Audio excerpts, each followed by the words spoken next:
Akaza, once known as Hakuji, stands as one of Demon Slayer's most tragic villains. A warrior who clawed his way through pain, loss, and rage, only to forget the very reason he sought strength. His fists were unstoppable, his will unbreakable. But behind every strike was a boy who simply wanted to protect the people he loved. Akaza's story begins not with blood and violence, but with a boy named Hakuji. Born into the slums of Edo, Hakuji's only treasure in life was his sickly father. To keep him alive, Hakuji resorted to pickpocketing, stealing just enough to buy medicine. But the world was cruel. The magistrates caught him 3 times, beating him, tattooing his body as punishment, and branding him a demon child. When Hakuji returned home after his 3rd arrest, the unthinkable had already happened. His father had taken his own life, leaving behind a note, begging his son to live honestly, to live free of crime, even if it meant without him. Banished from Edo and stripped of purpose, Hakuji's grief turned into rage, picking fights and unleashing his fists on anyone who crossed him. It was then that fate led him to a man named Keizo, the master of the Soryu Dojo. Keizo saw more than anger in Hakuji, he saw potential. After defeating him easily in battle, Keizo took Hakuji in, assigning him the duty of caring for his frail daughter, Koyuki. For the first time since his father's death, Hakuji found meaning again. In tending to Koyuki, in training under Keizo, and in protecting the dojo from its rivals, Hakuji discovered something precious: a family. With time, Hakuji grew closer to Keizo and his daughter, Koyuki. 2 years later, Koyuki's health had improved. The dojo was thriving, and Keizo even offered Hakuji both his daughter's hand in marriage and the inheritance of the dojo. For a boy who once had nothing, this was everything, and Hakuji vowed to protect them, even at the cost of his own life. But tragedy was never far behind. One day, while Hakuji was away visiting his father's grave, the rival dojo enacted their revenge. They poisoned the well, killing both Koyuki and Keizo. When Hakuji returned, he knew something was wrong and discovered their lifeless bodies. Grief consumed him once again. But this time, grief was joined by rage. With his bare hands, he slaughtered all 67 members of the rival dojo, reducing their bodies to nothing but mangled remains. Tired and filled with rage, Hakuji came out of the dojo. The commotion Hakuji caused caught Muzan Kibutsuji's attention, though he was disappointed to find it had been a human rather than a demon who had done such a gruesome act. Muzan's comment annoyed Hakuji. He warned Muzan to move out of the way or else he'll kill him. But even before Hakuji completed his sentence, Muzan closed in on him. Both instinctively attacked each other, but only Muzan was able to land the attack. He pierced through Hakuji's head. Muzan revealed that he was looking for subjects to make them one of his 12 Kizuki. He asked Hakuji if he could handle the amount of blood that Muzan is about to give him. With the remaining consciousness Hakuji had, he replied that he doesn't care anymore. He doesn't care about anything. The next thing Hakuji remembers is becoming a demon, now known as Akaza. His memories erased, but a relentless hunger to grow stronger left behind. Akaza's only obsession was strength. He challenged countless Hashira, fascinated by their power, and even offered them the chance to join him as demons. However, Akaza was turned down by every single one of them due to them wanting to stay as humans, causing him much confusion as he could not understand their desire to stay as humans. But throughout his time as a demon, he never touched women, a code of honor that Muzan mocked yet allowed, a faint echo of the love he once had for Koyuki. We first meet Akaza in the Mugen Train arc. When Tanjiro was battered, exhausted, and vulnerable after the battle with lower rank 1 demon Enmu, was saved when the flame Hashira, Kyojuro Rengoku, intervened. What followed was one of the most legendary battles in Demon Slayer. The clash between Rengoku and Akaza was pure spectacle. Flame against fist, will against immortality. Over and over, Akaza offered Rengoku the chance to become a demon, to transcend his humanity and fight forever. But Rengoku's answer never wavered. Even with his body breaking, Rengoku stood tall, his sword buried deep in Akaza's flesh, his spirit unyielding. And yet, as dawn approached, Akaza tore free, retreating into the forest. Tanjiro hurled his blade into Akaza's chest, calling him a coward. For the first time in centuries, Akaza trembled with anger, not at his enemies, but at himself. Back in Muzan's presence, Akaza's failure to kill more than one Hashira was mocked mercilessly. His loyalty meant nothing to Muzan, who saw only weakness. Still, Akaza endured, smashing Tanjiro's blade in rage, swearing to kill him the next time they met. At the end of the Entertainment District arc, following the deaths of the upper-rank 6 demons, Daki and Gyutaro, Akaza and the other upper-rank demons were summoned to the Infinity Castle. Within the Infinity Castle, Akaza's anger boiled not just against humans, but even among his fellow Upper Moons. He despised Doma's arrogance and even clashed with Kokushibo, threatening one day to surpass him. Though reckless, these moments revealed that Akaza's drive wasn't blind obedience to Muzan, it was something deeper, something personal. The truth finally surfaced in the Infinity Castle arc, when Akaza confronted Tanjiro and Giyu. Inside the endless, shifting halls of the Infinity Castle, Tanjiro and Giyu found themselves face to face with Akaza. The ground trembled beneath his arrival. With a mocking grin, Akaza greeted Tanjiro, remarking how surprised he was to see him alive, given how weak he once was. Without hesitation, he lunged forward, unleashing a devastating strike. Tanjiro narrowly evaded, meeting Akaza's assault head-on.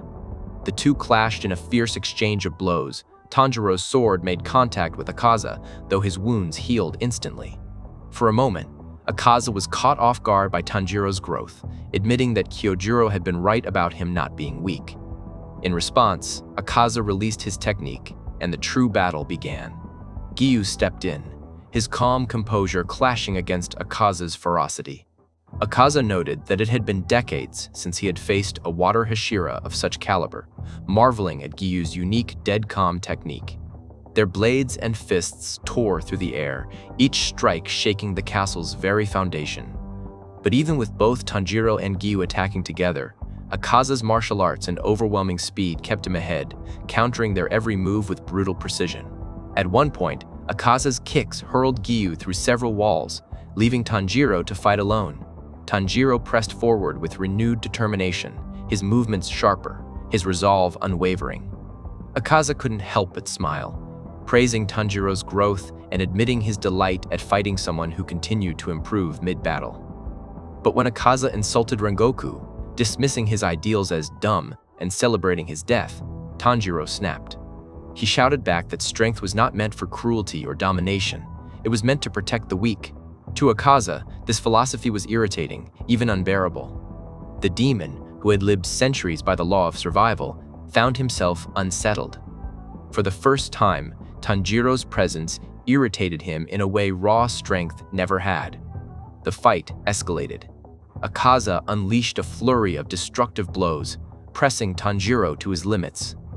Just when it seemed Akaza had the upper hand, Giyu returned, his Demon Slayer mark awakened, pushing his speed and power to new heights. For a brief moment, the Hashira outpaced the upper-ranked demon, slashing him with deadly precision. But Akaza quickly adapted, matching Giyu's tempo once more, and soon both Giyu and Tanjiro were barely holding on. Akaza's overwhelming speed and regeneration pushed Tanjiro to his absolute limit. Every strike, every dodge, felt like death was only an inch away. But instead of collapsing under the pressure, Tanjiro's mind became sharper. He remembered the teachings passed down from his father. In that moment, Tanjiro unlocked a new clarity, the transparent world. With it, he could see the flow of Akaza's body, every muscle, every twitch before an attack. Guided by this state, Tanjiro foresaw a devastating strike from Akaza, one that would have killed Giyu. With flawless precision, Tanjiro broke through Akaza's guard, severing his hand and dismantling the attack. Witnessing Tanjiro's rapid growth, Akaza's instincts screamed at him to kill Tanjiro before it was too late. But Tanjiro's presence shifted. His breathing slowed, his spirit calmed, and suddenly, even Akaza's compass needle could not detect him. In that instant, Akaza knew that Tanjiro had entered the transparent world. For the first time in centuries, Akaza felt uneased. Witnessing Tanjiro's rapid growth, Akaza unleashed his final form, blue-silver chaotic afterglow, a furious storm of strikes. Giyu barely endured, left bloodied and broken. Akaza was certain Tanjiro had fallen, and with calm arrogance, he offered Giyu the chance to abandon his frail humanity and live forever as a demon. But Tanjiro hadn't died. He was standing right behind Akaza, blade ready, undetected. In that moment, he had the perfect opportunity to end it quietly. Yet instead, Tanjiro made his presence known, declaring that he would take Akaza's head. With one decisive motion, Tanjiro slipped past his defenses and swung his blade. Akaza's head was severed cleanly, as he was in complete disbelief. In that moment, Akaza reflected on what had just occurred. Tanjiro had surpassed his compass needle, erased his killing intent, and achieved something Akaza himself had pursued his entire life, the elusive state of supreme territory. As his vision blurred, Akaza still refused to acknowledge it as the sole reason for his defeat. He told himself he should have been able to overcome any unexpected situation in battle. And yet, as he stared into Tanjiro's eyes, which held no hatred, no desire for revenge, only unshakable resolve. Even after being decapitated, Akaza's body refused to die. His regeneration continued healing his body, even his decapitated head, fueled by Akaza's will, forcing him to continue fighting. Giyu and Tanjiro were shocked to see a demon still be alive after being decapitated. Giyu and Tanjiro again try to stop the regeneration of Akaza's head, but in that process, Tanjiro's attack got countered and he got knocked out. Giyu continued to fight Akaza in an attempt to protect Tanjiro, but as their fight continued, Giyu's body gradually started to give up. While Akaza's body was regenerating, Akaza's memories started flooding back. He saw his father, frail yet kind, begging him to live an honest life. He saw Master Kizo, who had taken him in, teaching him that strength was not meant for destruction, but to protect. And finally, he saw Koyuki, gentle, warm, smiling at him the way she once did when she gave his life meaning. Even after remembering his past, Akaza still continues to fight, and when Giyu was on his last legs, Tanjiro regained his consciousness. He sees that Akaza has almost completely regenerated and was about to kill Giyu. Tanjiro rushed in, and with all the strength he had, he tried to decapitate Akaza again.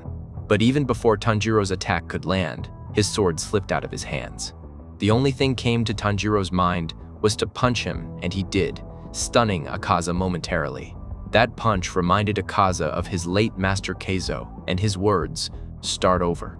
The strong shouldn't destroy, but protect the people who can't protect themselves.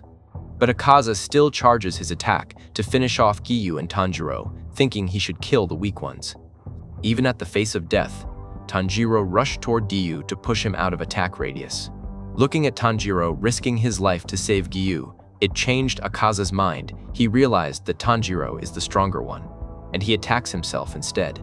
For centuries, he had lived as a demon, obsessed with becoming stronger, blind to the weight of what he had lost. The memories of his past made him realize that his strength had no meaning without love, without people to protect. Akaza didn't want to fight them, having lost fair and square. Akaza once again remembered his father, his master, and the love of his life. Voices urging him to stop, telling him there was no need to keep seeking strength. But just as he began to make peace with himself, Muzan's will clawed at him, manipulating him to continue down the path of endless power. These memories clashed violently with Muzan's voice, which screamed at him to fight, to kill, to survive. His body tried to obey, but his heart, the heart of Hakuji, was no longer listening. With one final act of will, Akaza stopped resisting death, and he accepted death with open arms, choosing to end his cursed existence.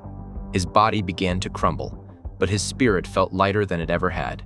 In the end, Hakuji apologized to his father, his master, and to Koyuki, and made peace with himself. In his last moments, Akaza was no longer the upper rank 3 demon. He was Hakuji again, finally free. And as he crumbled away, he walked toward his father, Keizo and Koyuki, reunited with them at last. Akaza's story is not just that of a villain, but of a boy consumed by tragedy, molded by cruelty, and manipulated by Muzan. Yet, in the end, he reclaimed his humanity, not through power, but through acceptance. And that is the tragedy of Akaza. What do you think of Akaza's origin story? And do you think Hakuji had every right to become a villain? Or it was his fault and he could have been better? Let us know your thoughts in the comments. Don't forget to like, share, and subscribe for more epic videos.